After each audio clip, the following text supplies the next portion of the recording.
নমস্কার, কলকাতা টিভিতে আপনাদের স্বাগত। আমি রমিত বন্দ্যোপাধ্যায়। সফর করছি কিসে? হ্যাঁ, ট্রামে। ভারতের ঐতিহ্য, শুধু তাই নয়, মুভিং হেরিটেজ অফ কলকাতা এই ট্রাম।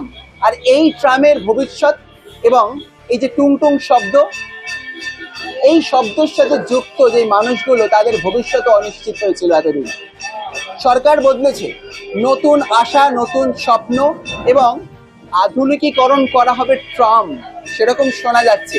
এই সমস্ত প্রশ্ন নিয়ে আমরা গেছিলাম পরিবহন দপ্তরে, কথা বললাম পরিবহন মন্ত্রীর সাথে, শ্রী অর্জুন সিং। তিনি সরাসরি কলকাতা টিভির সাথে কথা বললো। আসুন শুনে নি তিনি কি বললেন। একের পর এক পদক্ষেপ দাদা, এবং সেই পদক্ষেপে ট্রামকে আপনি নতুন করে সাজাতে চাইছেন, স্পিড বাড়াতে চাইছেন, সেই জায়গাটা যদি একটু বলেন। না, শুধু সাজাতে আর স্পিড বাড়াতে না, বাংলার একটা ব্রিটিশ যুগ থেকে পশ্চিমবাংলার মধ্যে কলকাতা শহর মেন সিটি, তার একটা ঐতিহ্য ছিল, যেখানে ট্রাম ছিল, ব্রিটিশরা ট্রাম চালু করেছিল। বিগত বামফ্রন্ট সরকারের সময় থেকে ট্রামের দুর্দশা শুরু হলো।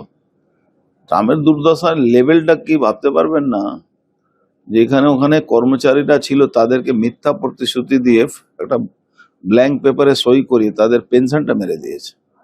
তারা এখন পেনশনের জন্য আমাদের কাছে দৌড়ায়, অথচ ওদের পেনশনের মানে ওরা গোল্ডেন সেকেন্ড করে বেরিয়ে গেছে, কিন্তু ওদেরকে ভুল বুঝিয়ে করানো হয়েছিল। যাই হোক, এখন আমাদের প্রধানমন্ত্রী ভোটের সময় বলেছিলেন কি इन लोगों ने ट्राम भी भेज दिया। তো আমরা, আমাদের নৈতিক দায়িত্ব আছে কি কলকাতা শহরের একটা পুরনো হেরিটেজ সিস্টেমটাকে আমরা সামনে রেখে মানুষের সেবাটা করব, যেটা পলিউশনও ছাড়াবে না, আর একটা সুন্দর পরিবেশ। যেরকম আমরা বাসে এসি নিয়ে আসছি, সেরকম এসি আমাদের ট্রাম চলবে, আর উইদাউট ইলেকট্রিক, টোটালটাই ব্যাটারি দ্বারা পরিচালিত হবে। আর যে ওদের ট্র্যাক থাকবে, ট্র্যাকের মধ্যে ম্যাগনেট থাকবে, সেই ম্যাগনেট একসঙ্গে রিচার্জ করতে করতে থাকবে, সবসময় রিচার্জ থাকবে। নতুন প্রযুক্তি, নতুন টেকনোলজি নিয়ে আমরা আসছি।